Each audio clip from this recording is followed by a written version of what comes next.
Yes, Mr. Rowland. Good afternoon, Mr. Chairman. May I call Branislav Lukic, please? Yes, thank you.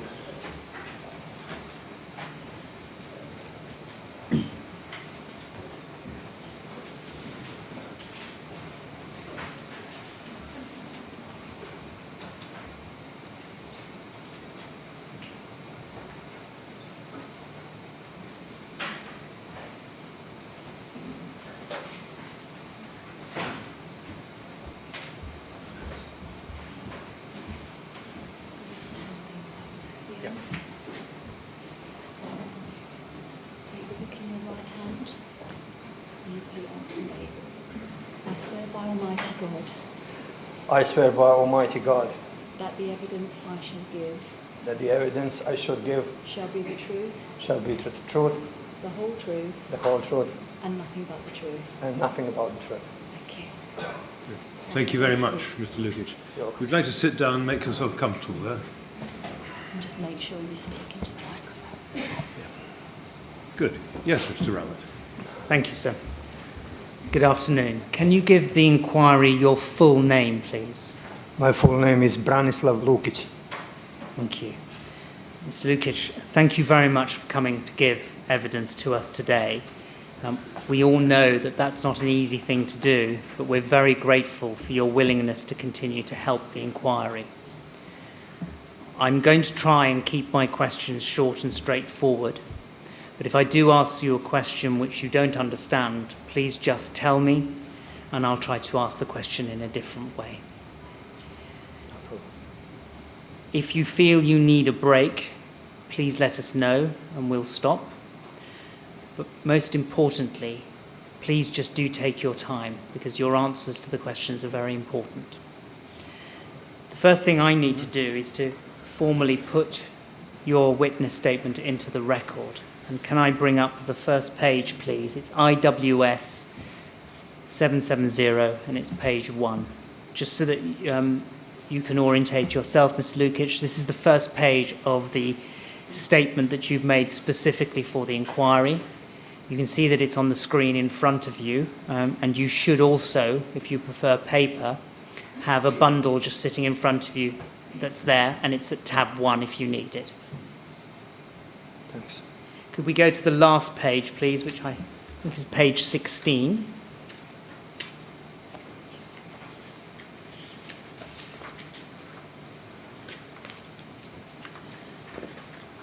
Before we do, can we just take a quick look at page 15, please?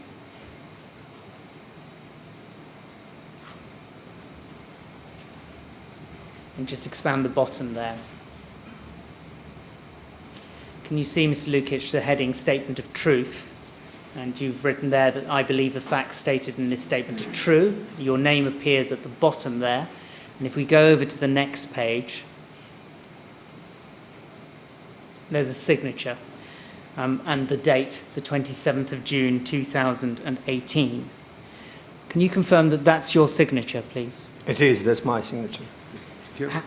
Have you had an opportunity to go over your statement recently? Sorry? Have you had an opportunity to look at your statement recently? I have had, but I didn't.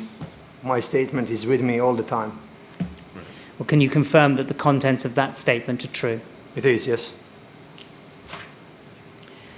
There are 3 exhibits to the statement, and we need to put those on the record. We don't need to bring any of them up, but for the record, they are your exhibit BL1, which is IWS 77017, exhibit BL2, IWS 770, page 19, and exhibit BL3, IWS 770, page 21.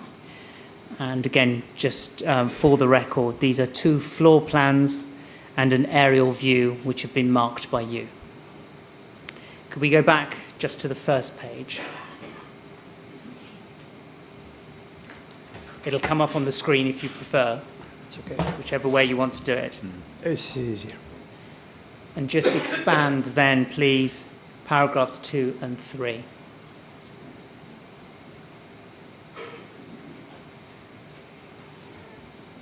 in those paragraphs, Mr. Lukic, you've given some background and you say that you lived in flat 84 on the 11th floor of Grenfell Tower. That's right, isn't it? It is, yeah.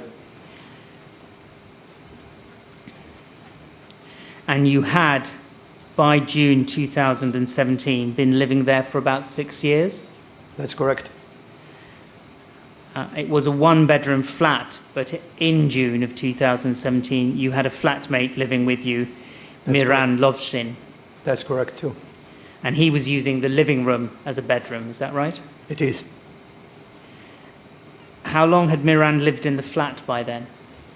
He was with me for approximately 11 or 12 months, something like that.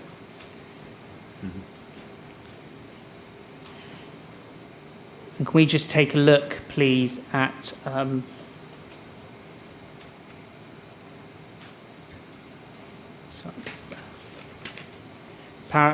let's look at your exhibit BL1, IWS 770, page 18, please.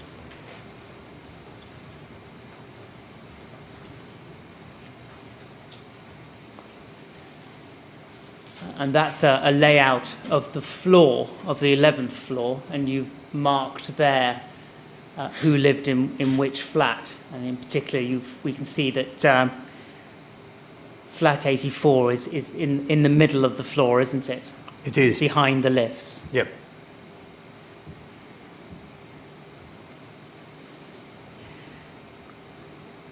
I want to ask you just briefly some general questions about the flat and the floor, which and those arise from your statement. And can I take you back to page 3 of the statement and look at paragraph 13, please?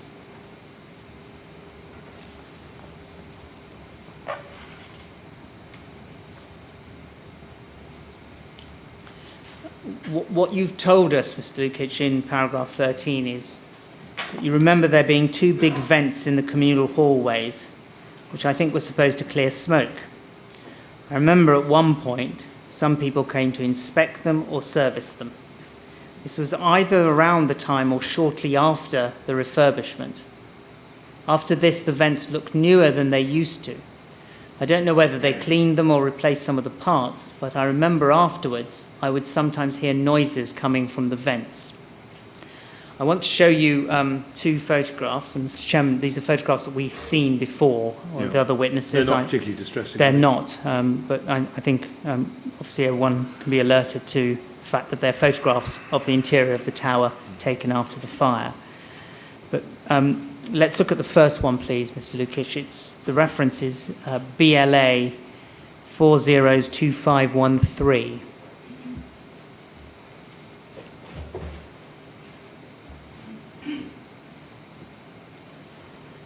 If I just explain, just to give you some context, Mr. Lukic, this is a photograph taken on floor 6. So it's not taken on your floor, but the layout of the floors, as we know, from floor 4 upwards was the same. It's taken after the fire, but can you see on the back wall that we see that there's a grill just it's close to ceiling height at the back? Do you see those? I can see that, yeah. Is that what you're thinking about when you refer to vents in the hallway? I think vents should be down lower in the bottom part of that wall, and that's also could be a part of the ventilation, but also I think it was another kind of grill net on the bottom part of the wall, which you can't see on this photograph right now. Right, well, we've got that photograph showing one wall, and the next photograph would show you the wall that would have been behind the photographer in this image, and that's BLA 402514. Excuse me. Do you see there now? Yeah. Is that what you remember? Exactly, yeah. That was on my side of the communal area. It was positioned down lower.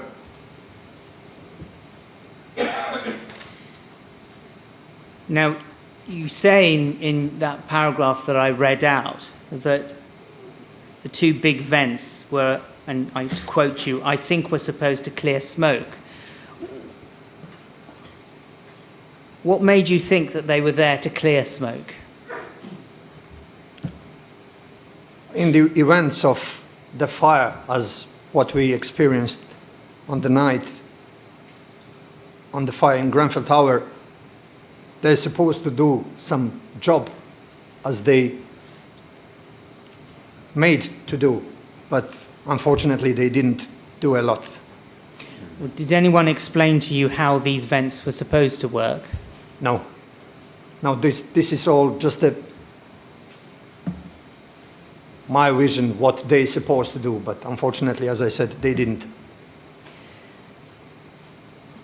You say that you could sometimes hear noises coming from the vents. Can you describe the noise that you could hear? It's a quiet,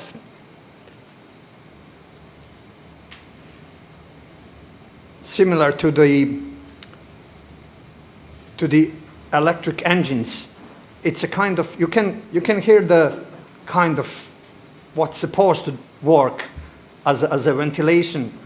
It's just like strange noise of the ventilation, nothing else, nothing different. How often would you hear these noises? Not so often. I can't say how many times I come across at the time when they were on, but I'm sure that I've heard them, but obviously they just work when they don't need to work. Were there particular times in the day when you would hear the noises? No, So it wasn't, would you hear them when you left in the morning to go to work or when you came back at night? I haven't heard on that day or on the night of the fire. Did you ever hear the noise on a hot day? I don't remember, was it on the hot day specifically or some other time, but I've heard them a few times, but don't really know, was it really hot or have they been on because of that reason or some other reason, just inspection or something, but obviously on the night of the fire they haven't been on.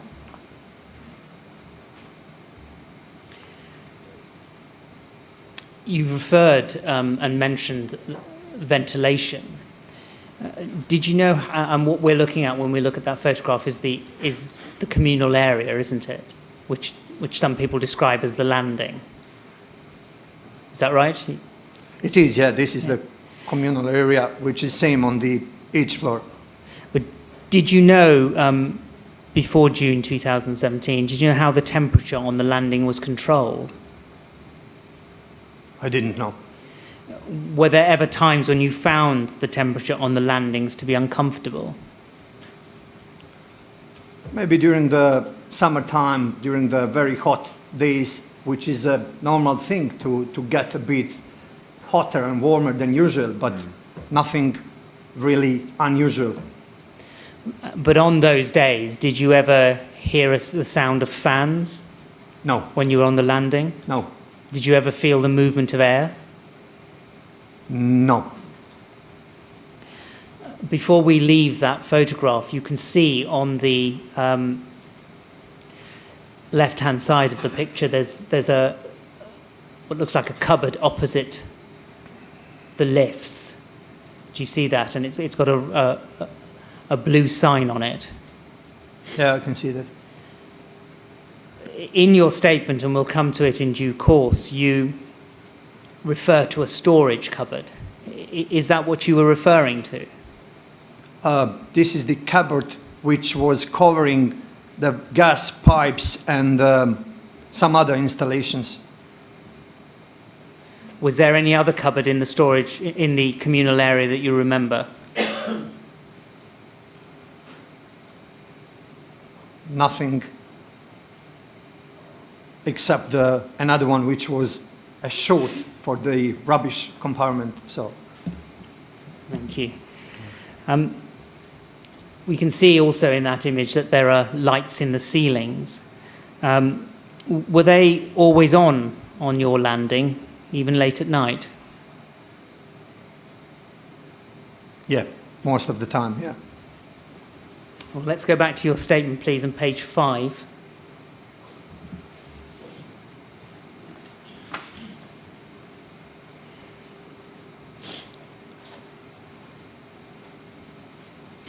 And just expand paragraph 18, please. And this is the part of your statement where you deal with the door to your flat. And you say, I do not remember the front door in my flat being changed whilst I lived there.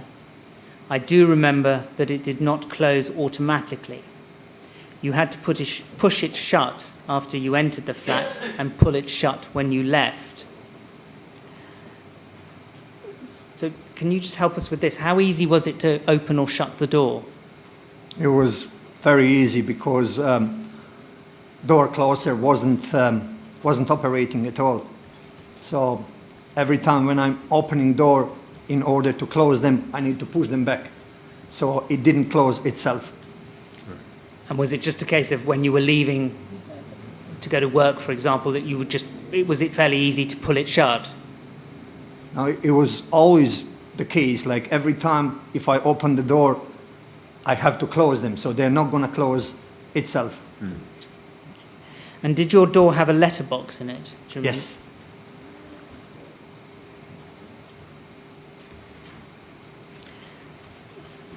I just want now to start asking you some questions about the 13th and the 14th of June. And can I take you just to page 6 of your statement, please? And let's expand paragraphs 24 to 26.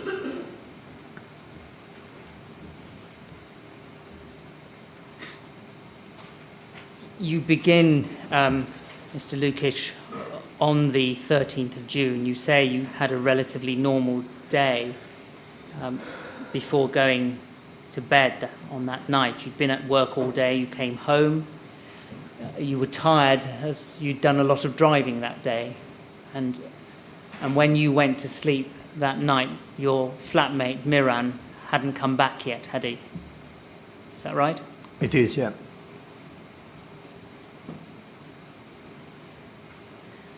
If we look at paragraph 25, you say, I woke up a little bit later to the sound of the fire alarm in my kitchen. I looked at my watch. I remember it was around 1 a.m., possibly a few minutes before or after. I remember thinking that the fire alarm was probably just Miran smoking a cigarette. Miran came into my room a few minutes later and asked me what was going on. I asked him if he had been smoking, which he denied. He said that he didn't know what was going on. Now, when you say fire alarm in that paragraph, do you mean smoke alarm? Yes. And where was that smoke alarm located? You've said it's one in your kitchen. It was in the kitchen, yeah. Did you have a smoke alarm anywhere else in the flat? It may be in the hallway, but to be honest, I don't really remember. But the one that's clear in your mind is the one in the kitchen. That's the one I remember very well because I used to reset that alarm a few times on the night of the fire. And you mentioned there that it was an alarm that could be triggered by cigarette smoke. Had that happened before? Not really, but obviously it was a kind of sensitive alarm. Not to be triggered by the cigarette, but maybe if you're cooking something, if you're burning food, that could go off. And that had happened before in the past, had it? It did. So if we look at paragraph 26, what you explained there is that you then got up and you walked to the kitchen. Let's look, please, just at what your plan of the layout of the flat, and that's at 77020, please.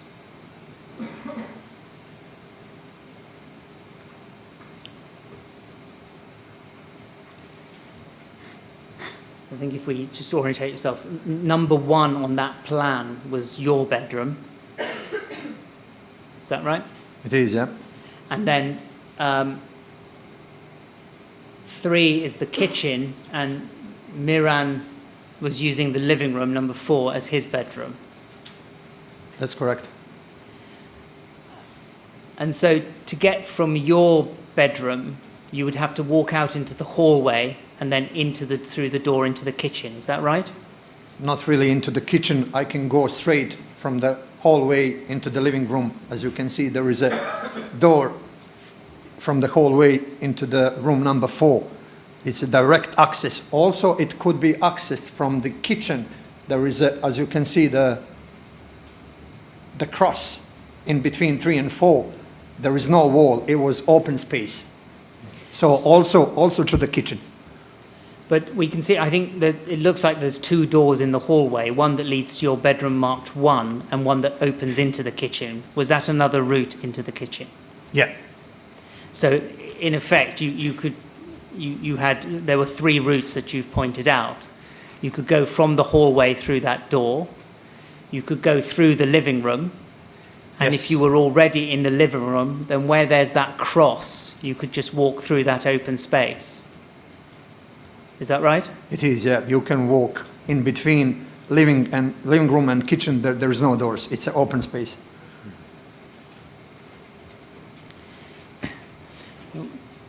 When you woke up and when Miran came to see you, before you left your bedroom, were you aware of any smoke in your bedroom?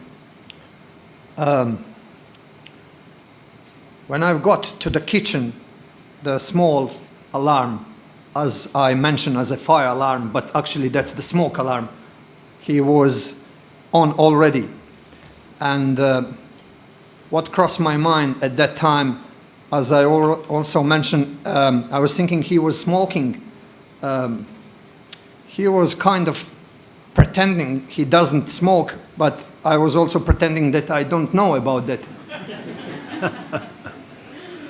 I know, but that's what happened. Yeah. And because he's quite new in the apartment, and he was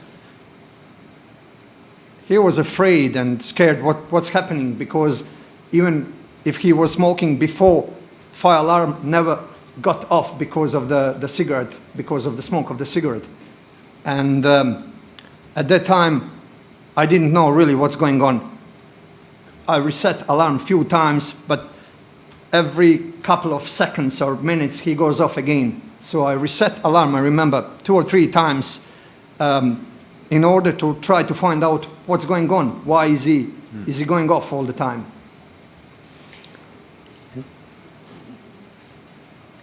But again, just if we can try and take it in stages. So there's obviously the kitchen alarm going off, and you've got to get up from your bedroom and go to the kitchen, haven't you? Yep. Whilst you were still in your bedroom, were you aware of any smoke in the bedroom? Not really, because I was asleep at that time. And when you're walking through from the bedroom, when you're leaving the bedroom and getting into the kitchen, did you notice any smoke in the hallway? Not really. Even when I got into the kitchen, I could smell some sort of strange smell, like when the electricity burning, like when the plastic is burning. And at that point, I was thinking it could be some of the wires in the walls of the installation. And I tried to touch the wall around the cooker. I assume that could be a problem because that's a 3-phase cooker, and one of the phases could be burning, but I couldn't find at that time nothing strange. The wall was just a normal, nothing hot at all. The wall didn't feel hot to your touch? No. And the cooker didn't feel hot to your touch at all? No. I noticed the tiny layer of the smoke above, but I didn't know where is that coming from. I haven't had a clue at that time. Well, let's just take you back to what you say in your statement, please. If we look at page 6 of the statement and paragraph 26.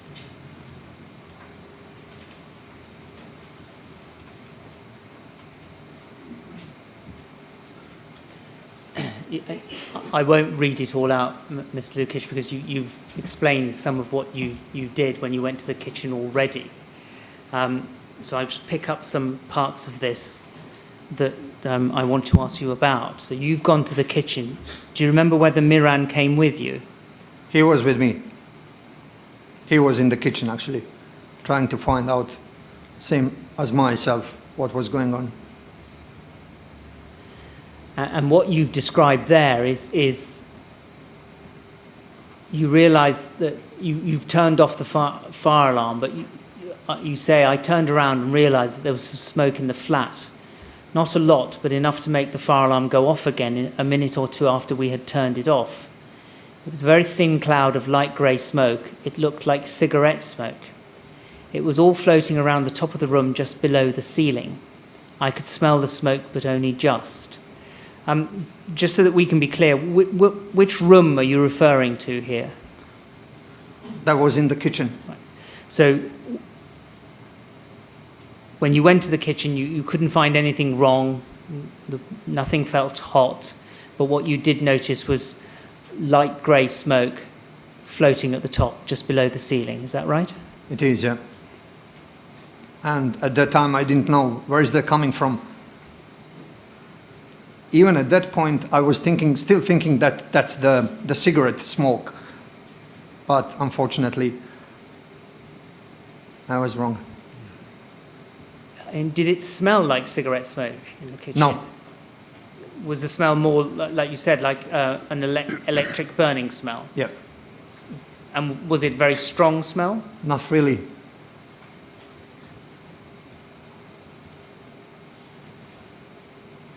But not to be unnoticed. So that was my viewing on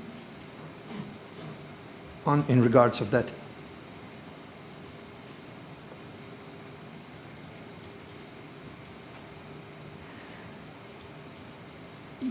You mentioned, I think, and that you also opened the kitchen window. Is that right? Yes. And did you leave the kitchen window open? I did, yeah. I think it was slightly open already, but I just tried to open it fully, as much was possible to open. So even before that night, it had been left slightly open, had it? It was a hot night, yeah. And you mentioned in this paragraph that we can see that you had looked out of the window and seen people outside, and you've obviously gone to open the window a little more. Was there anything else that you could see from the kitchen window at this time? I was able to see people down on the ground level. It was a time of the Ramadan, and I know people are going to pray and breaking fast around that time. And my first thought was that people are just coming back home from the mosque or just like from the night out. I didn't know at that point what was going on. But what you didn't sense was looking out of the window, you didn't pick up on any signs of smoke outside or some signs of fire at all, did you? Not from the outside. It was a bit louder than usually, but I at that point I didn't think there was a fire on.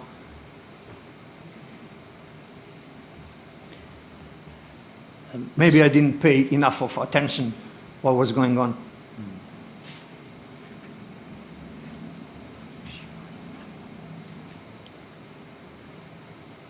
Can we then look then at paragraph 28, please?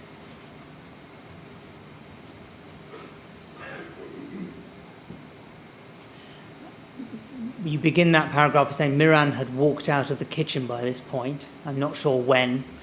Around 5 or 10 minutes after we first turned the fire alarm off, so around 1:10, 1:15.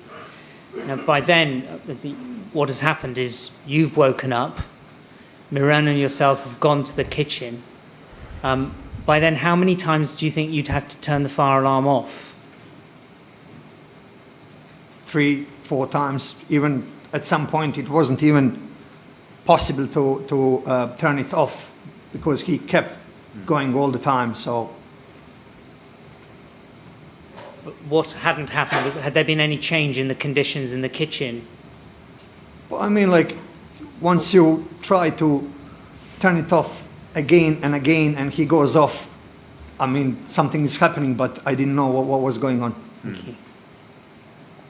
Mr. Chairman, I'm just going to move on to another topic shortly. So I wonder whether we could have a short 5-minute You'd break like at a this. break at Yes, this please. Well, Mr. Lukic, we have breaks in the evidence from time to time for all sorts of reasons. And as you heard, Mr. Rawat would like a break now. So we are going to stop for a short time, let's say 10 minutes. I have to ask you not to talk to anyone about your evidence while you're out of the room. And if you go with the usher, we'll resume at 20 to 3, I'm sorry. All right? Okay. Would you like to go with the usher now? Thank you.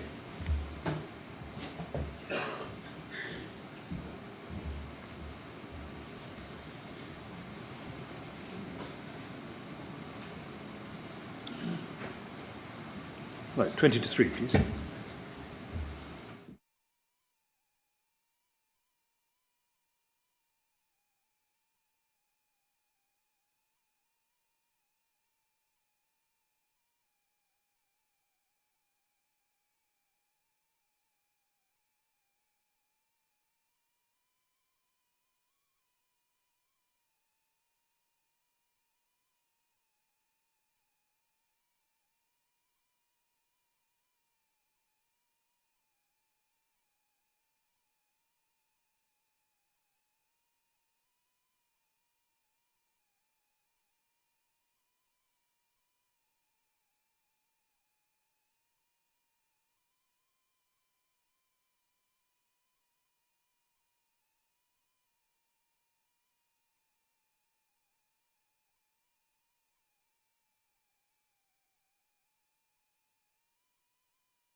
Yes, Mr. Rawat, you all ready? Yes, we are. Could we ask Mr. Lukic to come back, please?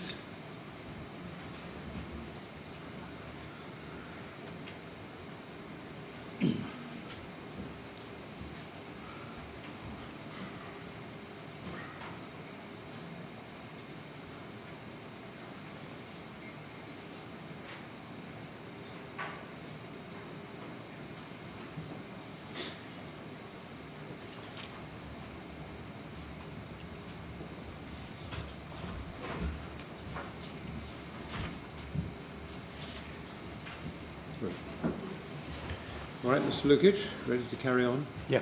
Thank you. Yes, Mr. Rawat. Thank you, Mr. Chairman. Could we go back, please, to page 7 and paragraph 28?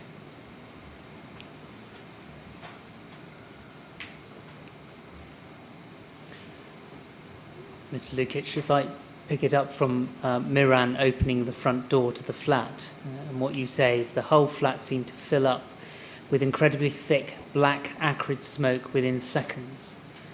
It felt like there was a draft coming through which sucked all of the dark smoke into the flat, billowing through the door into the whole of the flat, floor to ceiling. It was not so thick that I could not see anything. I rushed to close the front door. The smell was horrible, smelt very strong. I was coughing a lot.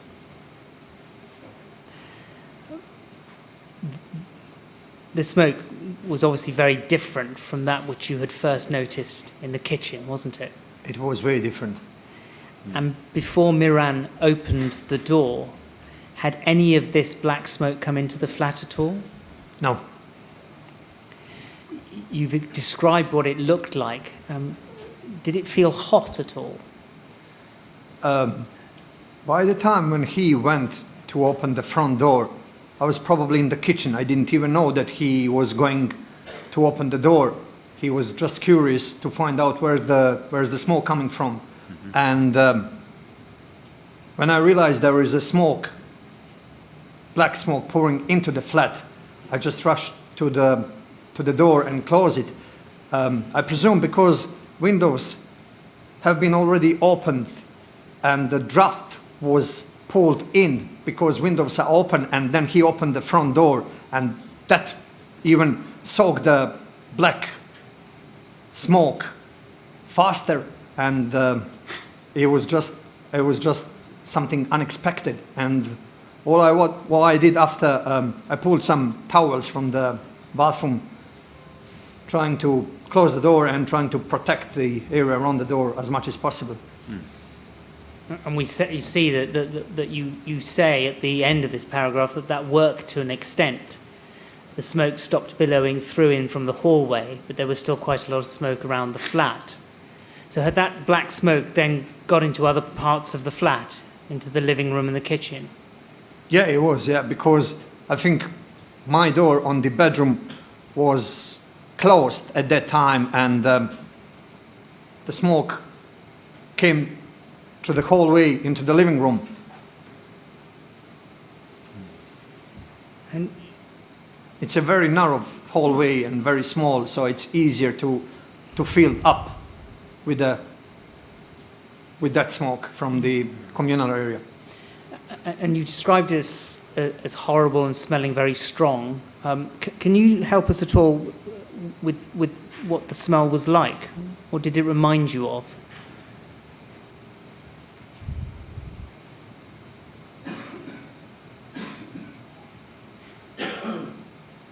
It's like a black smoke,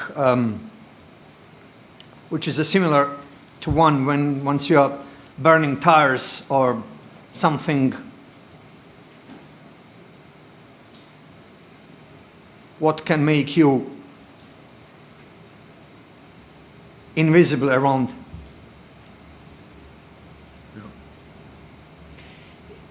You've said in there that you were coughing a lot. Did it have any other effect on you, this smoke?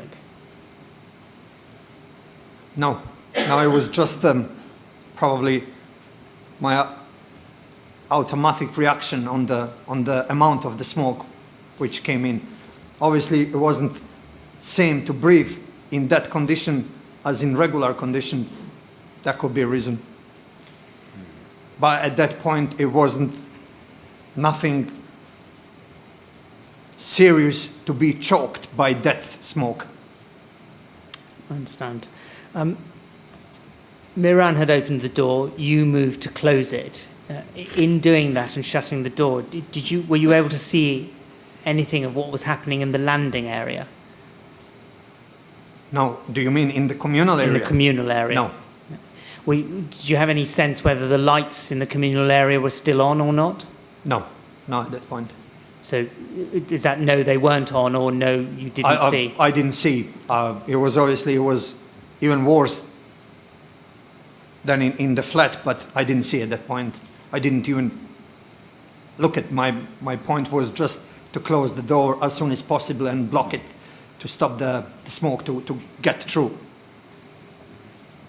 Thank you. Can we just now take a look at paragraph 29, please?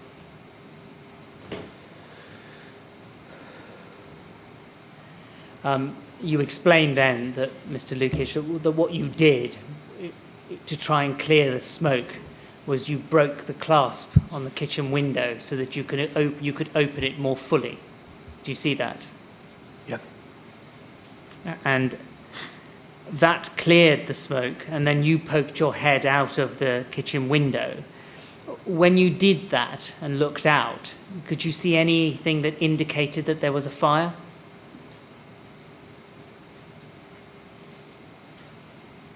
No, not through the window.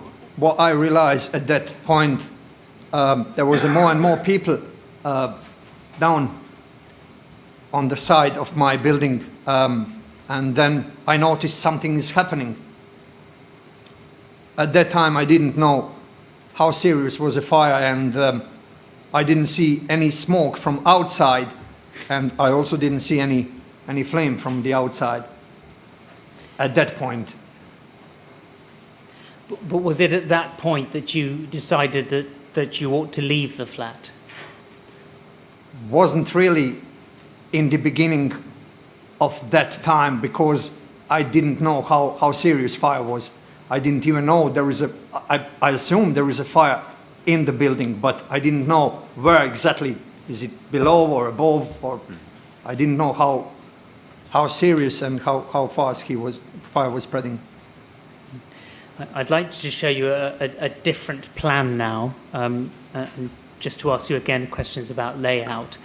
Let's go to MET 000012593 and look at page 12 of that document, please.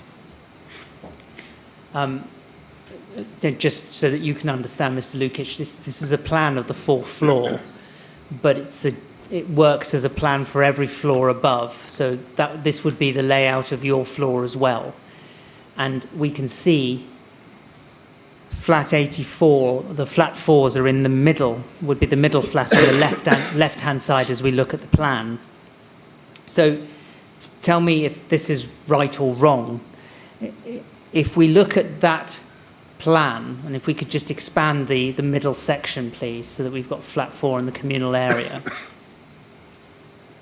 Yeah, the flat 4 is my flat, Yes. which is exactly in the middle of the building. So to leave it, you would have to, when you were leaving, if you were wanting to make your way to the stairs, you'd go out through the front door, walk along a small hallway, turn towards where the lifts are, and then the door to the stairs would be on the other side from the bin chute. Is that right? it is, yeah. Now, Sorry, could you just repeat this one again, please? yes. So do you see you've got on flat 4, you've got the hall, haven't you? If we look Yeah. on the inside. So that's where the door would be. So you'd walk out of the door into the communal hall, wouldn't you? And then you'd have to turn right and walk past the lifts to get to the stairs. Is that how you remember it? Yeah. Now, although there were lifts in the tower, have you ever tried to use the stairs at all? Do you mean before the fire? Yes, on a normal day. Of course. And can you help us with the distance from your flat door to the stairwell door?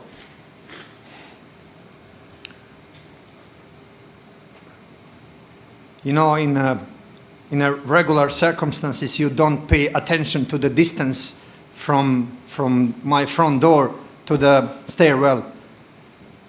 That's a fair answer. Can I put it this way then? On a normal day and in normal circumstances, if you had to use the stairs, how long would it have taken you to get from your flat door to the stairwell? A couple of seconds, let's say, maybe, I don't know, 10, 15 seconds, if everything is fine in the regular circumstances. Well, let's go back. Sorry. No, please, go on. It could be distance of maybe, I don't know, 15 meters or, I don't know, 20 max, not more. Let's go back to your statement and look at page 8, please, in paragraph 31.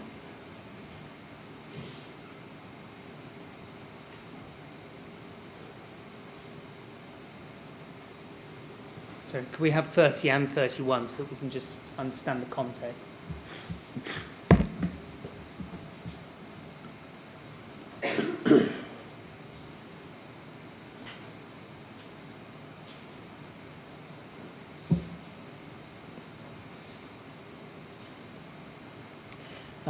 If I draw your attention to paragraph 30, please, Mr. Lukic. What you say there is you begin it by saying, I can't remember what time it was. But I remember looking at my watch around this time and seeing that it was before 1:30. And you then say, if you had to estimate the time, it would have been around 1:20. And you say that you were worried about the smoke because you'd never seen smoke quite like it. And you and Miran had a conversation and decided to try to go down the stairs. And you put a jacket on, and you felt that you wanted something with long sleeves in case you had to run through fire so that you didn't get burnt. If we pick it up at paragraph 31, what you then explained is that you both got some tea towels, wrapped them around your faces so you could block out some of the smoke. And your plan was just to run to the stairwell. Is that right? That's right. And you say, once we stepped out into the hall, it was black, entirely black. I could not see a thing. Smoke was everywhere. It was absolutely terrifying. I tried to walk across the other side of the hallway towards the stairway. And then you go on to describe that you heard Miran telling you that he was going to turn back. Now, when you stepped out into that communal area, you encountered, as you described there, the same smoke again, didn't you? Yeah, it was, yeah. It was black, thick smoke. You can stay longer in that communal area with that much smoke around. It wasn't possible to see anything around. And were there, we saw that earlier that there are lights in the communal area. Were the lights on, or were they? I couldn't see them. So, was it just a case of smoke was everywhere? It was smoke everywhere, yeah. And were you aware of that smoke immediately you left your flat? So Yes. as soon as you opened the front door, it was there, was it? I knew we have to get through that smoke in order to reach the fire door, the stairwell.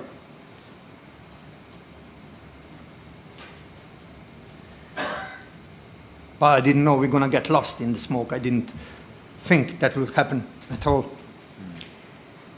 And was it the case that you could hear Miran, but you couldn't see him? I couldn't see him. He was behind me. And even if I turned around, I couldn't see him. So the only I remember that he said, we're not going to make it. I'm going back to the flat. If we pick up what you also say in this paragraph, I turned to try to get to Miran, but got disorientated very quickly as I could not see anything. I put my hands out to feel my way around and think I hit the storage cupboard. I tried to force the doors open, but they were locked. And just a number of questions about that. You say you were disorientated very quickly as I couldn't see anything, but was the smoke having any other effect on you?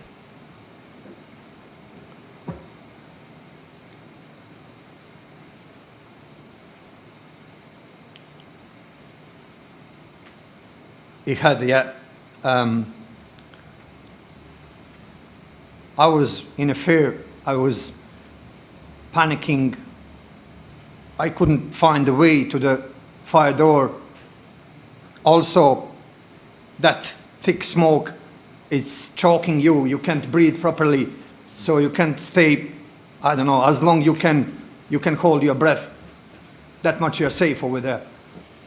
Even that, knowing that I had a tablecloth over my mouth in order to help me to breathe a bit easier, but it doesn't help in that condition. It doesn't help a lot. And the storage cupboard that you refer to, which cupboard are you referring to there? That's the one opposite of the side where the lift is in the communal area. So it's directly opposite of the lifts. Thank you.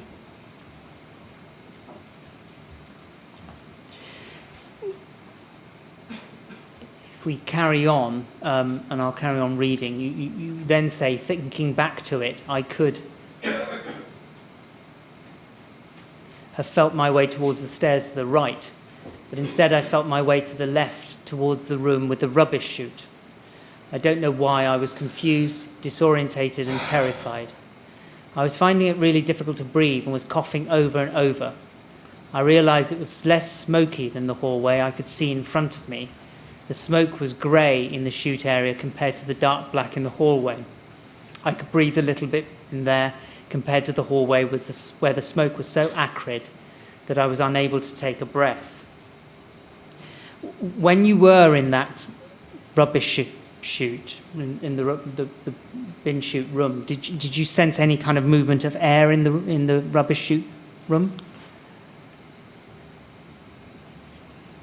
Not really, but what I realized, it was way better than in the communal area. It was smoky, but grey smoke. It wasn't thick black smoke. At least I was able to get another breath. I was about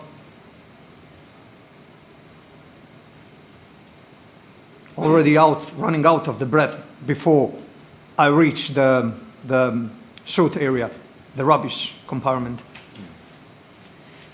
And was it just by chance that you managed to get into that? I didn't know. area? I didn't even know how I ended up over there. So I was just touching the wall, trying to push the door. I was thinking I will find the fire door, the stairwell exit, fire exit actually. But instead of going to the right direction where I was supposed to, I don't know how come I ended up on the left side, pushed the door, opened the door, then I found myself in the chute. And as you've explained, there was more air for you there. It was much better than the communal area. But there was still some smoke in that area, wasn't there? It was smoky also, but way better than communal. And in that chute room, did you have a sense of where the smoke was coming from at all? I was coming to the door. That was the only way. I think that's what I assume. But that the chute has got the proper fire door, like wooden thick fire door that maybe protect that area a little bit better than other doors, or I don't know, or even also like the part in the chute where you really have to put the rubbish in. It's connected down to the ground directly. It could be dropped from the outside area, from the lower floors. But anyway, it was way better than the communal area. It was smoky, but not that much like the communal. And how long did you spend in that rubbish chute room? I don't know. It took me, I don't know, maybe a minute until I realized what was happening. Then I realized that Miran friend of mine, got back to the flat, and I had to go back to the flat to take him again. So I don't know, let's say up to a minute, maybe just enough to get another breath, to realize where I am and what should I do next. And as you tell us in your statement, what you did next was you managed to make your way back to flat 84, didn't you? Yes, I did, because my front door, it's on the opposite side of the rubbish compartment of the chute. So even by touching the wall, it will take me to my flat. So I'm not gonna get lost again. It will take me straight, even in the pitch dark space. It'll lead me as long I'm focused on it, and as long I can keep my breath, it'll take me back to the flat. Could we look, please, at paragraph 32 of your statement, which is on the same page, page 9 now?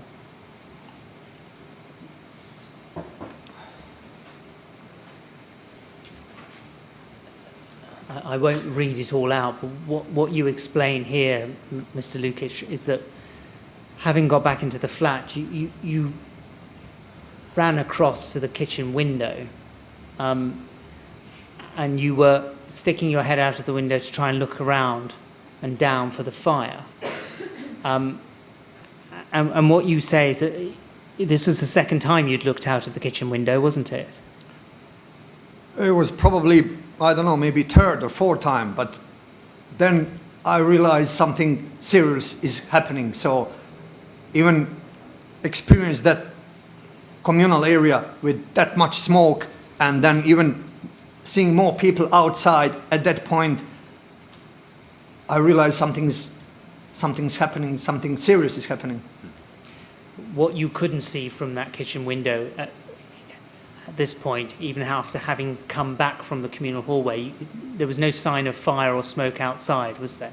I couldn't see at that point, no, because my flat is in the middle of the building, and I can see nothing what's happening on the side. I can see only down towards the west side, and down under, of course, what was happening down on the ground floor. I mean, outside ground. If we go then to paragraph 34, please. And it's on page 10.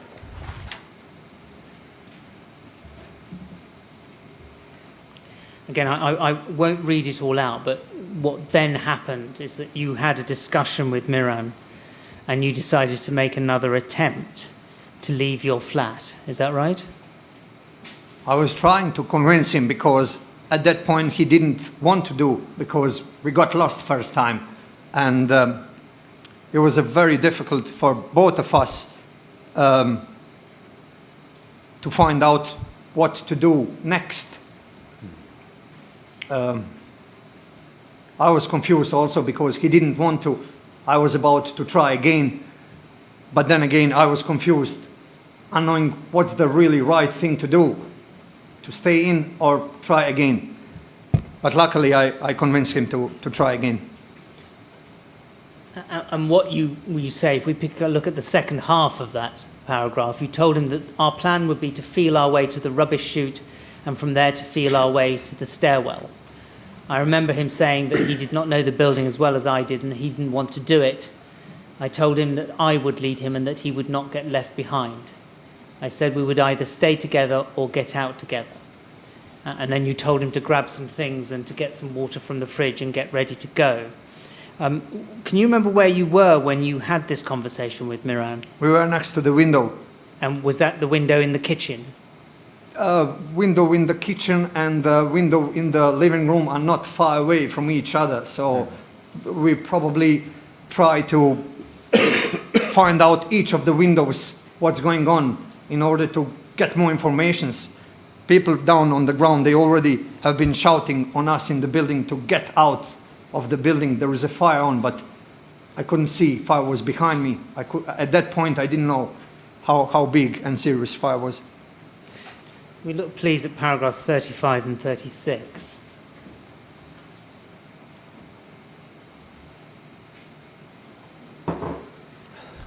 And you deal in these paragraphs with the preparations that you made to get out. So you got your wallet, your phone, and your keys, and Miran had had a large backpack, but also because he couldn't find some water, I think he bought some beers instead. And you say that was the sort of guy he was. And you got some kitchen towels, soaked them in water, which was to use to press in front of your faces. What you say in paragraph 36, though, is that the flat was beginning to fill up with smoke more and more. I can't remember what we'd done with the towels underneath the front door, but I suppose we'd not replaced them after leaving the flat the first time, and smoke was coming in underneath the door.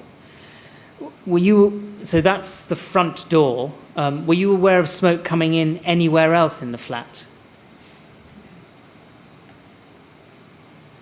No. Oh, I was thinking that's the only place where the smoke was coming from. I didn't even think about any other, but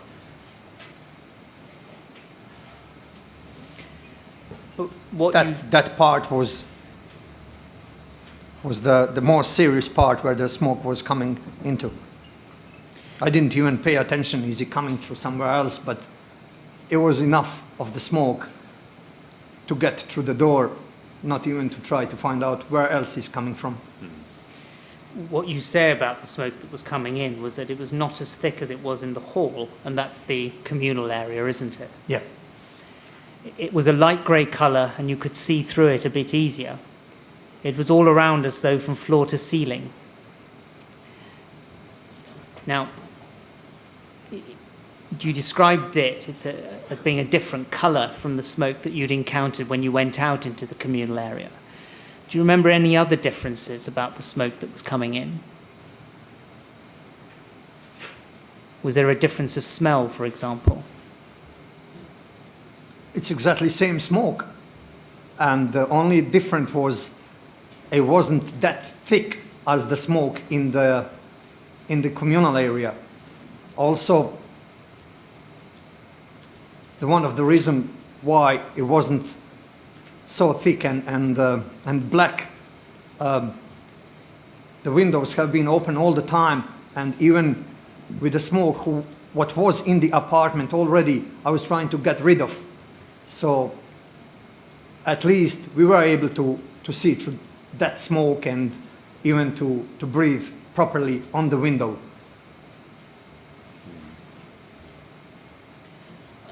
And whilst you were in the flat, and you've described just now that you made attempts to try and clear some of that smoke, did it have any physical effect on you or on Miran? Just a coughing.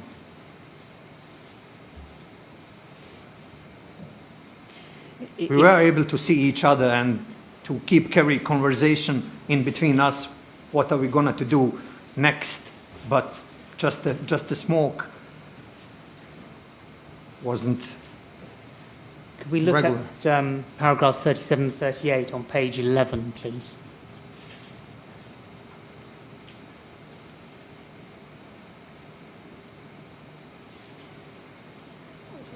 What you do there is set out the details of the second time that you left your flat, and you explain that you took Miran's hand, opened the door, felt your way to the rubbish chute and led him behind you, and then you felt the way along to the storage cupboard and past that to the stairwell.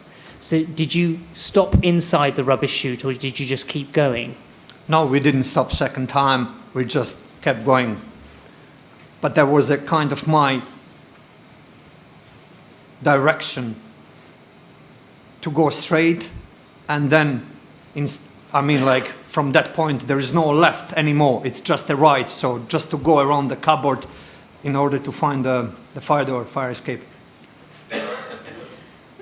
And you've described the smoke there as so thick. What was it like on this second time that you went out in the communal area compared to the first? It was even worse because it took us probably another 15 or 20 minutes in the flat. It took me that much time in order to convince him to try again. Even at that time, I didn't know, is that really good thing to try to do it again or not to? Because out through the windows, I could see we are not the only people who are stuck in the building. I could see people down below and also people above me. And Miran was thinking someone will get in and rescue us, but smoke was coming through and we may get inside and survive for another hour or two or three, but sooner or later we won't be able. As longer time we spent in, there is a less chance to get out. And that's why I was trying to convince him to do it again. And thank God we did. And on that second attempt, as you're making your way across the communal area, do you remember what the temperature was like on the landing?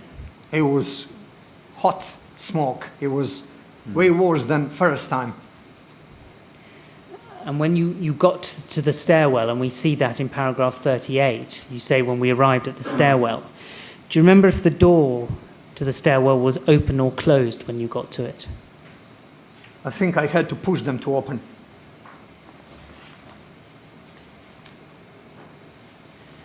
If we just look at paragraph 38, what you say about the stairwell is, I remember being relieved as the smoke in there was less thick, less black. There was smoke everywhere, but it was a bit thinner. You could see more through it, and it was more grey than it was black. I don't remember why it was less smoky in the stairwell, but I do remember in the hall there were the big industrial vents in there that used to be really noisy. I thought that all the smoke might have been pouring through them. And when you're mentioning industrial vents, are those the grills that we looked at earlier in the photographs? Yes, the vents I was mentioning before and in this paragraph too. Exactly same vents, yeah. But you weren't able to see whether there was smoke coming through those vents on that night, were you? No, it was too smoky. I couldn't find out where the smoke was coming from. I just presume it was coming through the ventilation. And just so that we can be clear, did you hear any noises from those vents that night? No.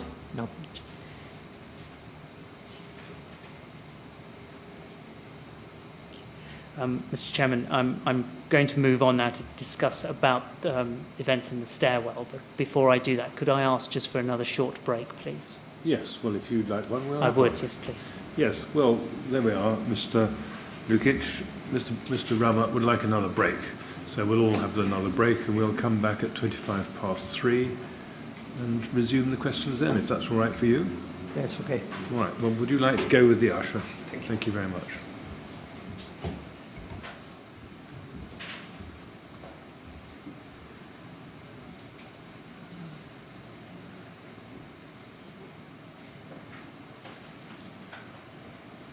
I take it we're all right for time, are we, Mr. Rabat? Yes, we are. Yes. Thank you. 3:25, please.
Right, would you like to ask Mr. Lukic to come back, please?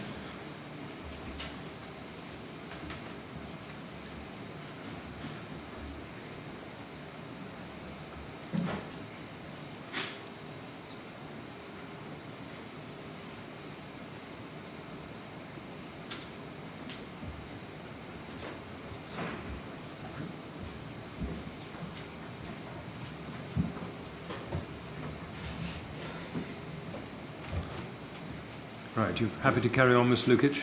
Yeah. Good, thank you. Yes, Mr. Robert. Thank you, Mr. Chairman. Thank you, Mr. Lukic. Could we please go back to your statement, page 11, and just look at paragraph 39, please?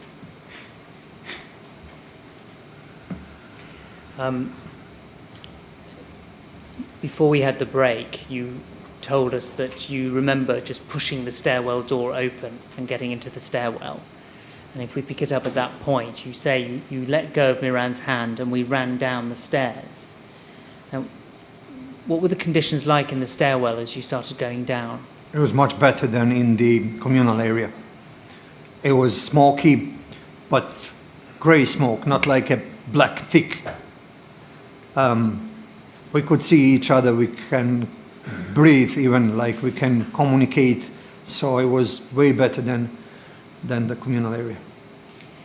And what you say in this paragraph was that it felt like we ran down 3 or 4 stories, but on the 10th floor, we heard a noise coming from the hallway. So is that from the communal area on the 10th floor that you heard the noise coming Yes. from? Miran was behind me and stopped by the door to the hallway. He opened the door and saw Clarita, a woman who lived on the floor below, was standing there surrounded with black smoke. Now, before Miran opened the door onto floor 10, was there any smoke coming into the stairwell from that, through that door? You remember? I don't remember. And you mentioned that when the door was open, you saw Clarita. Was she someone that you'd known before that night? Yes, I did know her, but we used to be neighbors. And I didn't know her personally, but as a neighbor. Thank you. You say that she was surrounded with black smoke. Could you see anything else of the 10th floor? No, And so all you have a sense of was Clarita and then black smoke. it was just a matter of the seconds just to pull her out as soon as possible.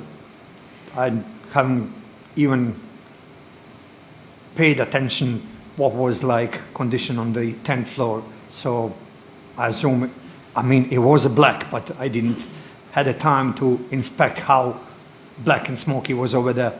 So it was all just about run out as fast as possible. And but was the smoke the same as the smoke that you had encountered on your own floor? It was, yeah, it was. I can't say exactly how same or similar to each other, but it was black and smoky. And as you explained, you then pulled Clarita into the stairwell, and did you just then close the door? Yeah. Again, I won't read it all out, but I'll just summarize it. You explained that because Clarita seemed to find it difficult to walk, Miran and yourself tried to prop her up between you, but because you were different heights, it didn't work. And Miran tried to pick Clarita up, but that didn't work either.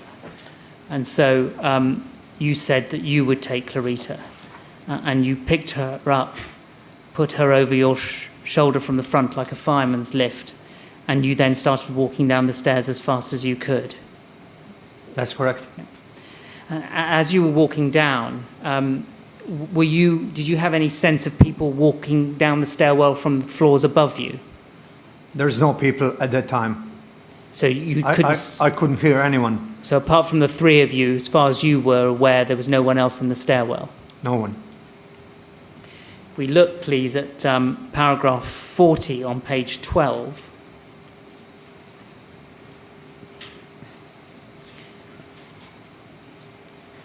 And you say that after a little while, it must have been on the 5th or 6th floor, we met some firefighters.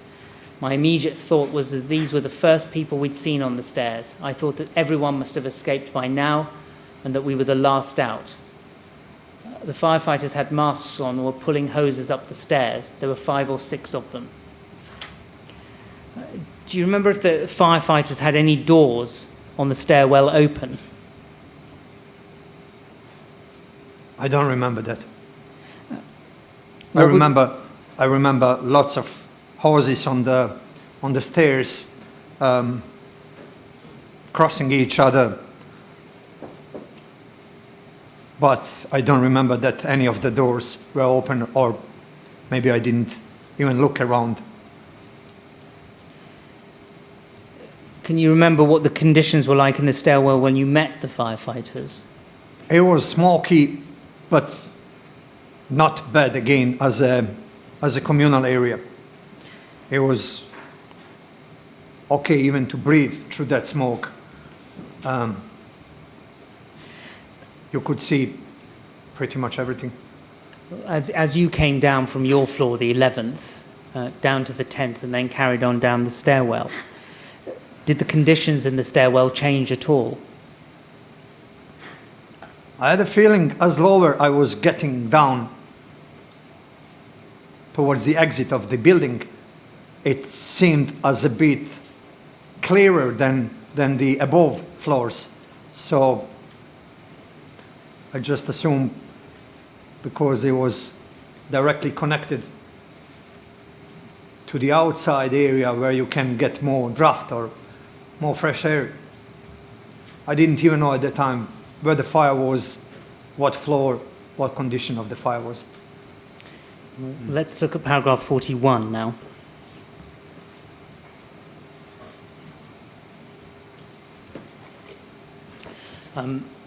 You say there that you put Clarita down towards the bottom. I can't remember exactly where, but she began walking down the stairs herself. It became clearer towards the bottom with less and less smoke. And you say you stopped running and started walking down, and then we came out of the front door. Now, front door, are you referring there to the main entrance to the Yes, tower yes. on the ground floor? Yep.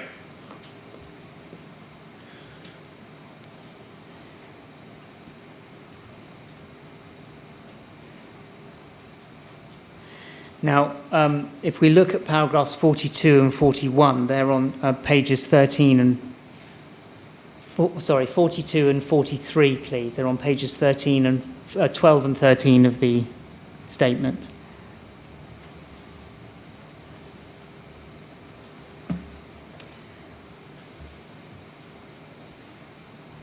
If we, again, I won't read it all out, but what happened here is what you're describing, Mr. Lukic, is coming out of the main entrance, turning towards the left. And then if we go to the next page, please.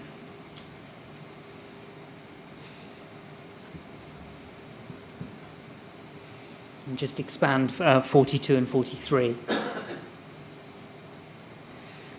You see that at the last part of that paragraph, you refer to walking back towards a firefighter one of the firefighters gathered around the tower to ask if I could help. And then in the first line of 43, you speak of some other people with me speaking to the firefighters, asking to get back in, to get to their family members, and we were all told to get back.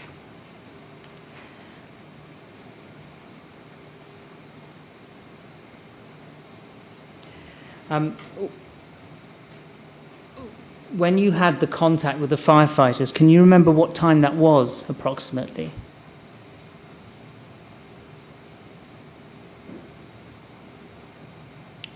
I don't remember exactly what time was.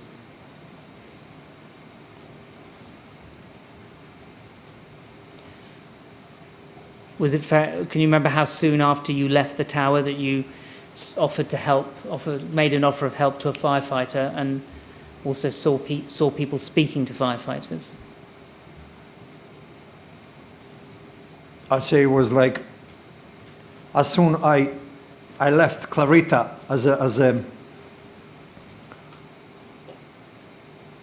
with other people to be safe. I tried to get back to the tower, and I think it was maybe 15 or 20 minutes after I've got out. So I presume around 1:30, something like that, maybe before. But I'm not sure about the time because I didn't pay attention to the time at all at that time. Let's look at paragraph 45, please. Can you see that the last sentence of that paragraph reads, I went to a pub near Latimer Road station at one point where I gave a police officer my name to say that I was not missing from the tower and that I had made it out. I appreciate that time is difficult in that kind of situation, but can you remember again how soon after leaving the tower that you gave that police officer your details? I think there was already daytime, so it could be like after 5 o'clock. It's a summertime and sun gets out earlier, so I presume it was a daytime. I remember 5, 6, I don't know. At least it was a kind of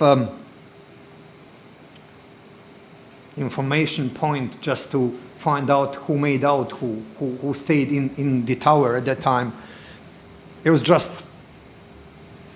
they tried to gather some more information, and I remember I was talking to the police officer who wasn't even marked, like unmarked police, I think he was police officer, that's how he present himself, and I just said that I'm out, like I said, what floor, what apartment, and I think he made a note about that. I don't know what he did after that. You described it as an information point. How did you know to go to that point? I was just around. Pure coincidence, let's say that way. I was just around, and I don't know how come up I came engaged in conversation, and I just said that I'm from the tower, and just to make sure that I'm not one of the missing persons. So that's what I was trying to say, because I knew how many people at that time. I realized there was many people who didn't make out, unfortunately. But by the time you had that conversation, you told us that it must have been light. It was daylight. Before you spoke to that officer, had anyone asked you for details of what floor or what flat you'd come from? Mr. Chairman, those are all the questions I'd propose to ask, but I'm going to ask for the usual 5-minute break, if I may, just to check with others if there are additional questions. All right. Well, Mr. Lukic, I said to you earlier, we have lots of breaks for all sorts of different reasons, and now Mr. Rawat thinks he's got to the end of his questions, but he needs just an opportunity to check that there aren't any others he ought to be asking you. So we're going to have a short break. 5 minutes enough this time? Yes. 5-minute break, just to give him that opportunity. So, again, if you'd like to go with the usher, and please don't talk to anyone, of course, about your evidence, and we'll come back at 3:45 and see if there are more questions for you. Thank you. All right? Thank you very much.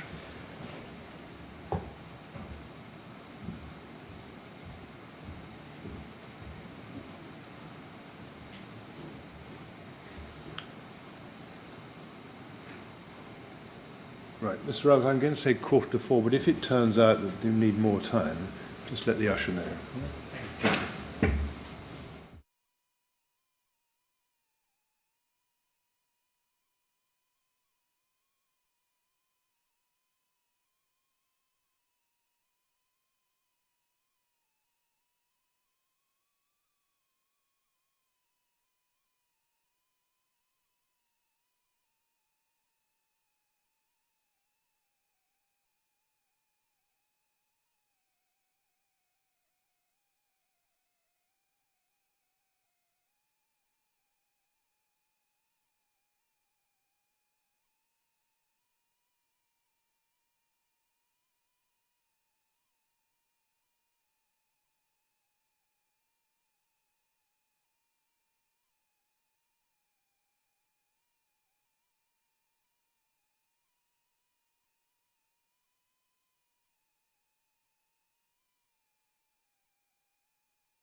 Yes, Mr. Robert. Mr. Chairman, we do have a couple of matters still. Of course. Mr. Lukic.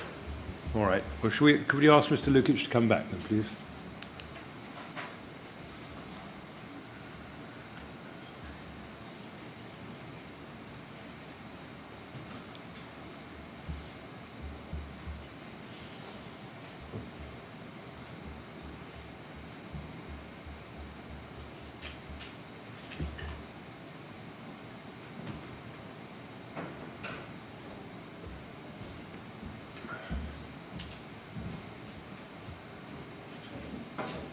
Thank you, Mr. Lukic. I gather there are a couple of questions that we need to ask you.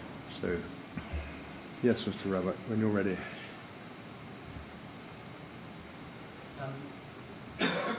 Mr. Lukic, I'm going to show you a photograph. Again, it's one taken from inside the tower after the fire, but it isn't a photograph that's distressing. It's in fact of a rubbish chute. Could I have BLAR 6010, please, and page 29 in that document? Do you see in front of you there, Mr. Lukic, that's a photograph of the interior of the bin chute room. In fact, can you see the large grey panel that's just in the lower half of that image, which I think that's the actual bin chute itself, isn't it? It is, yeah. But, there looks to be like a grill with a white edging at the top of the image and one in the same position but at the bottom of the image. Do you see those? I can see that, yeah. Yes. Now, those appear to be air vents in the top left and bottom left of the image. Do you remember seeing those at all at any time? Do you think at the night of the fire? No, before the fire. Were you aware of those?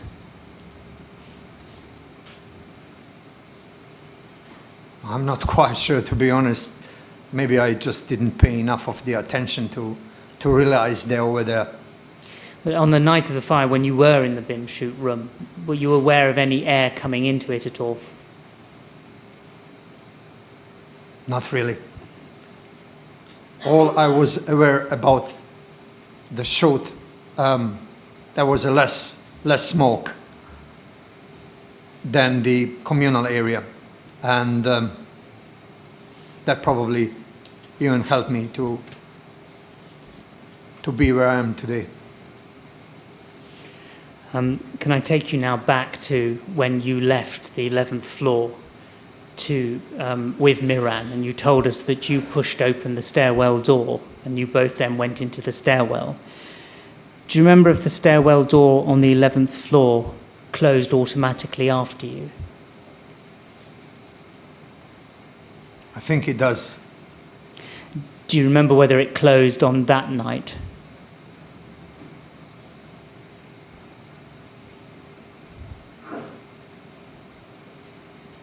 It probably did, but I don't remember. I didn't look back.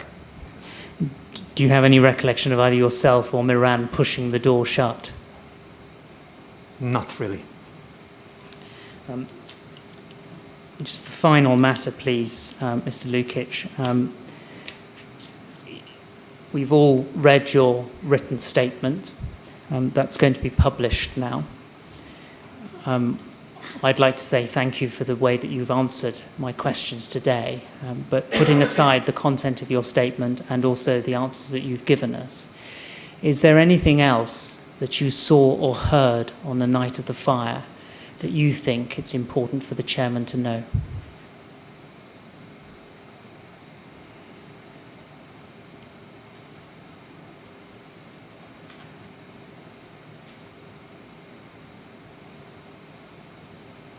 Right now, I don't think there is anything else what I should add up in regards of the night of the fire. But if I can say something else. Yes. In regards of this process, of course, I hope this process will not take as long as they're usually taking. And also, before it's finished, I hope some policies in regards of the firefighting with high-rise buildings will be changed just in order to prevent this what happened to us never happen again. I hope that will be changed even before the process is finished. Thank you. Thank you. Thank you, Mr. Lukic, and thank you once again for coming to give evidence to us today. It's been enormously helpful. Thank you. Well, Mr. Lukic, I want to add my thanks to those of Mr. Rawat.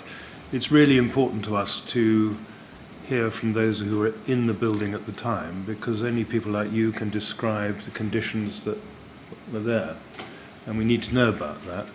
So we're very grateful to you for coming along to give your evidence. And if I may say so, your account of what went on that evening shows that you displayed great courage. It was very impressive. Thank you for coming along. Thank you. Right, you're free to go if you'd like to. Would you like to go with the usher? Yes. Thank you.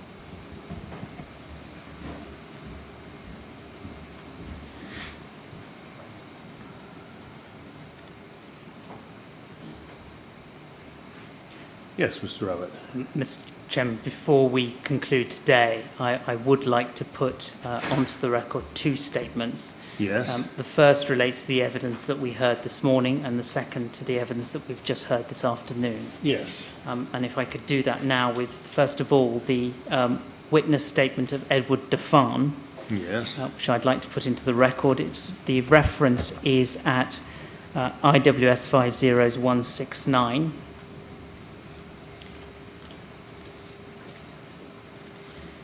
And if we go to page 30 of that document,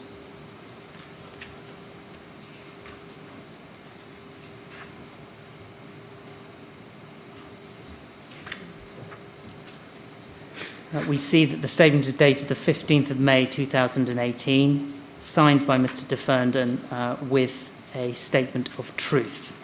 There are exhibits, 26 exhibits to the statement. They are exhibits ED1 to ED26, and the references for that are IWS 169, page 31, to IWS 169, page 127. Mr. Chairman, again, just to give the evidence that we heard this morning some context, I'd just like to draw your attention to some parts of the statement. But of course, the approach that was set out last week still applies. This is a statement which will be published in its entirety and will in its entirety stand as evidence before the inquiry. But again, just to start with a short summary, Mr. de Fern lived in Grenfell Tower for 16 years. He was actively involved with the Grenfell Tower Residents Association, and he's made a statement to the inquiry about his experiences of the early hours of the 14th of June. And if I take you, Mr. Chairman, just to paragraph 9, please. And if I pick it up from there. Yes. In his statement, Mr. de Fern explains that he was woken up on the night at around 1:10 a.m. by the sound of a smoke alarm from the home of Joe and Samuel Daniels. He lived next door to the Daniels. They were in flat 135. He was in 134. And as we all know, we heard evidence from Samuel Daniels this morning. Mr. de Fern also says that he received a call from a fellow resident, William Thompson, warning him of the fire a few minutes after he woke. If I pick it up from paragraph 9 and read some of that into the record, please. On the night of the fire, I was alone in my flat. I went to bed to listen to the radio. I started listening to a radio programme on Radio London, Duncan Barks. It's every night from Sunday to Thursday. I know it finishes at 1 a.m. in the morning. Sometimes I fall asleep before it's over, but on the night of the fire, I was still awake at the end of the programme. I feel it must have been about 1:10 a.m., Wednesday, 14th June 2017, when I heard the beep-beep of my neighbour Joe's smoke alarm. I have heard it go off before. I didn't stir from my bed as I assumed Joe had burnt some toast or something.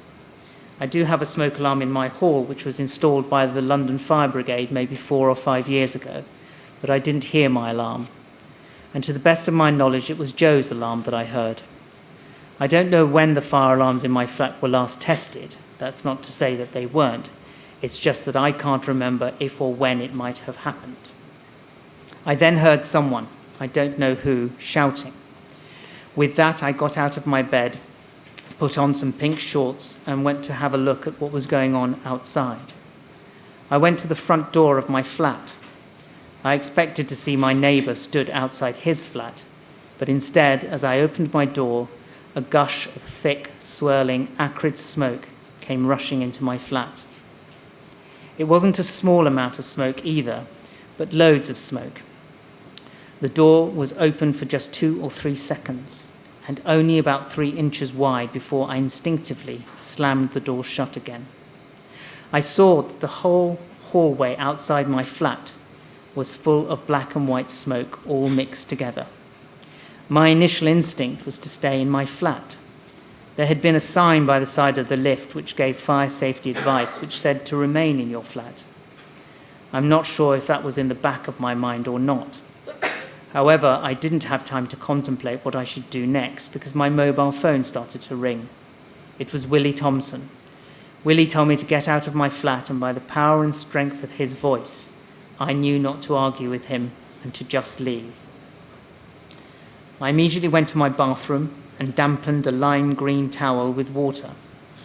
I went to the front door, and then out of habit I picked up my keys and my mobile phone on my way out of the flat. I later realized that my Oyster card and a bank card were in the pocket of the pink shorts I had put on. I don't remember seeing any smoke coming into my flat through the letterbox or around the door. I opened the door of my flat, stepped outside and shut the door behind me. I also wrapped the towel around my mouth and nose, holding the towel with one hand behind my head. I both shut my door and wrapped the towel around my mouth and nose, because that's what you are told to do in the event of a fire. The smoke was so thick I couldn't see beyond the end of my nose. The smoke was aggressive and bellowing against me. I couldn't feel any heat. I don't remember seeing any flames. The smoke seemed to be moving, but I find it difficult to describe how. I held my other hand out in front of me, trying to find the emergency exit stairs, but I couldn't find them. I couldn't see anything. If there were any lights on in the hall, the smoke was completely blocking any light. I have been shown some fire and smoke descriptors provided to me by the inquiry, and I would definitely describe the smoke I encountered as Image E. I was now in sheer panic. I started to use both hands to try and find the way out. I was running my hands along the wall, but not finding the door. I don't recall dropping the towel away from my face, but I think I may have done in my panic to find the way out. I started to inhale the smoke. I thought to myself, shit man, this isn't going to end well for me. I thought I was about to die. Just then I felt someone tapping on the right side of my leg. I looked down, and that's when I realized that the smoke was much thinner on the floor. I could see a firefighter lying on the floor. He was lying face down across the threshold of the doorway with his legs out in the stairwell. I could now see the stairs. I ran for my life down the stairs. I think I was in the hallway outside my flat for less than 15 seconds, probably more like 5 seconds. I don't think I would have survived for 15 seconds. During the building works last year, they had boxed off some pipes. I think I was feeling around that boxed off bit when the fireman touched me. I feel like that boxing in could have killed me because I was pawing at it, trying desperately to find the fire exit when the fireman grabbed me. The boxing in impeded my direct line of escape to the stairwell. I thought the boxing in was the fire escape door, and given how dark it was and in a panic, I couldn't work out why it wasn't opening. I feel the fireman must have saved me as I was taking my last breaths. I think he was lying on the floor when he grabbed me. My memory of going down the stairs is patchy. I know I could see, so it wasn't completely dark. And I'm just going to skip a little bit, but I'm going to just finish with the last part of that paragraph. I ran past my next door neighbour Sam on the stairs. I know I passed several firefighters in a couple of floors down. I also remember passing my disabled neighbour, whose name I now know is Maher Kader, from flat 64 on my way down. He uses 2 crutches. I should have stopped for him, but I was just so scared I was not able to stop running. I know he made it out okay because I have seen him since at the mosque. I don't remember running down the stairs in the main reception area. That part is completely gone from my memory. All I can say is I ran for my life. Mr. Chairman, I'm going to stop reading that statement at that point, Yes, but if I can you. go to the second statement, and again, same point applies, that that statement in its entirety goes into the record. It is the statement of Clarita Gavimi, IWS 50943. If we go to page 8 of that statement, you see the statement is dated the 28th of June 2018. It's signed and carries a statement of truth. There are no exhibits to the statement. Miss Gavimi had lived in Grenfell Tower since 2003. I'll do that again. I'm sorry about that, my error. Miss Gavimi had lived in the tower since 1983. She originally lived with her family in the 2-bed flat, but had lived in the property alone for 3 years prior to the fire, and that property was flat 75 on floor 10. She was alone on the night of the 13th of June 2017. And if I could pick it up, please, at paragraph 7, which is at page 9432. Yes. On Tuesday, 13th of June 2017, I was at home on my own. I tend to watch television in the evenings. I was sitting in my lounge and looked through the TV channels, but there was nothing on that night that really caught my interest, so I decided to go to bed. I remember it was 11 o'clock when I went to bed that night. I have a clock on the bedroom wall which I looked at as I was going to bed, and I recall that it said that it was 11 o'clock. I was tired that night. I would normally go to bed later, typically in the early hours around 1 o'clock in the morning. This was therefore unusual for me. I recall that I closed my bedroom door and the window in my bedroom was also closed when I went to bed. I fell asleep. I woke up suddenly because I heard my smoke alarm. This smoke alarm is in the hallway. I recall the noise of the smoke alarm waking me up. There was no smell of smoke or any visible smoke in my bedroom. I got out of bed and opened my bedroom door. The alarm was still making a noise and there was a slight smell of smoke. I could not see any smoke, but I could smell it. I went back to my bedroom, put the light on and got dressed in leggings and a t-shirt. I also put on my glasses. I came out of my bedroom and went into the lounge. I started to open windows in the lounge to get rid of the smell of smoke. At this point, I started to feel panicky. This was approximately 1:30 a.m. in the morning. I had looked at the clock in the bedroom just before this and saw that it was 1:30. I continued to walk around the flat, opening more windows in the lounge and kitchen. From my lounge and kitchen windows, when I look out of them, my view is the rear of Grenfell Tower, where the playground and school are located. As I looked out of the windows, I could see lots of people outside, and there seemed to be a lot of noise.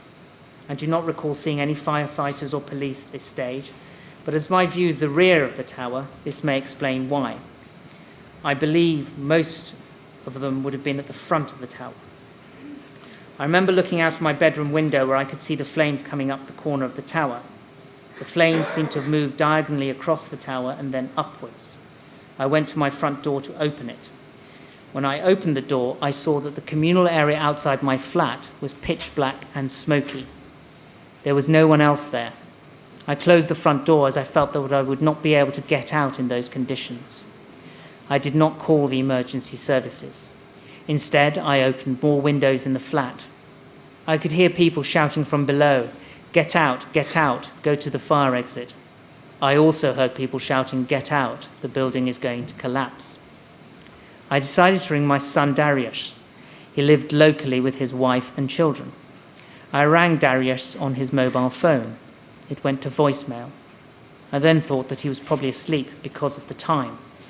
I think I left a message on his voicemail, but I'm not certain. I cannot really recall what I said. I think that Darius rang me back shortly afterwards. I cannot say with any certainty whether or not I spoke with him. Around this time, I decided to go to the front of my flat again to see if I could get out. I opened the door and the conditions in the communal hallway had got worse. It was thick with smoke. I closed the door quickly and went back to the kitchen and looked out the window. I knew my only way out of the tower was through my front door. I went into the kitchen and I recall seeing a tea towel hanging up in front of me. I put water from the tap on this tea towel as I thought I could wet it and then use it to help me get through the smoke. In order to wet the tea towel, I put down my mobile phone and I never picked it up again. It was left in my kitchen as I immediately went back to my front door with the wet tea towel to try and get out. As I walked this time through my hallway to the front door of my flat, I picked up my jacket before getting to the front door. I was feeling frightened and I was worried about the smoke. I thought about going into my bedroom to collect my passport and my purse, but I decided not to waste time and to get out as soon as I could. I had the wet tea towel with me. I started to see what I would describe as light smoke in my hallway and coming from my lounge area. At this point, I recall thinking that I had made a mistake and I should not have opened the windows. The alarm was still sounding in my hallway. I was thinking how I needed to get out of my flat immediately. I made my way to the front door and opened the front door. I had put the wet tea towel over my mouth to try and help me breathe. I had one hand holding the tea towel in place, and I was using my other hand to feel my way to the door that leads to the stairwell. I would describe the conditions in the communal landing outside my flat as pitch black. I could see nothing at all. However, as I had lived in the building for so long, I knew where I had to go from my front door to get to the fire exit that leads to the stairs. Therefore, I was able to feel my way through the communal landing to get to that door. I think I left my front door open and it does not close by itself. I think the self-closing was broken and I never got round to getting it fixed. I also could not hear anyone else. There was no noise in the communal landing as far as I recall. I also do not recall the communal landing being hot, but there was thick smoke and I can recall the smell of the smoke. I would describe it as a bad smell, and I felt my throat was suffocating as I was trying to escape. It was very challenging to get through and very disorientating. It was very scary and it was very difficult to find my way to the stairwell. By this point, I was very distressed. I managed to feel my way to the fire exit door to the stairwell, which is to the left of my flat door. The fire exit doors were closed. I think it closes automatically. The door is very heavy, and I was struggling to open it with just one hand, as the other hand was holding the tea towel over my mouth. As I pulled the fire door open, I could see the stairwell. I could see the conditions were different from the communal landing area that I had been struggling to get through. The electric lights were on. There was a little smoke, but not like before. There was no heat in the stairwell. I recall seeing two adult males coming down the stairs just as I was opening the door. I would describe them as big, tall men. The stairs were not busy, and I do not recall seeing any other residents. I thought everyone else must have got out already. The two men that I had seen coming down were not people that I was personally familiar with. One of the men walked up to me and picked me up and placed me over his shoulder. He did this before I had said a word to him, although I was clearly in a distressed state. As he carried me, I was face down, and I do not know how my glasses did not come off. I recall him saying, "Don't worry, we have got you." That was the first thing he said to me. He also said it's okay several times to reassure me as we went down the stairs. As we went down the stairs, I closed my eyes. I kept my eyes shut most of the way down, and I would only open them occasionally. I recall at one point that we stopped and he put me down for a moment before picking me up again and carrying me down the rest of the way. I recall opening my eyes briefly at another point, I think near the bottom of the stairs, and seeing firefighters who were on their way up the stairs. I do not know what time or what floor we were on at that time. On another occasion, when I opened my eyes, I recall seeing a hose lying flat on the floor. It was not connected to anything. When we got to the bottom of the stairs, we made our way out of the front entrance. The man put me down on the ground before we left. I do not recall anyone from the emergency services, coming to see me or help me. And that, Mr. Chairman, is where I'll pause with that statement, if I may. Right, thank you very much.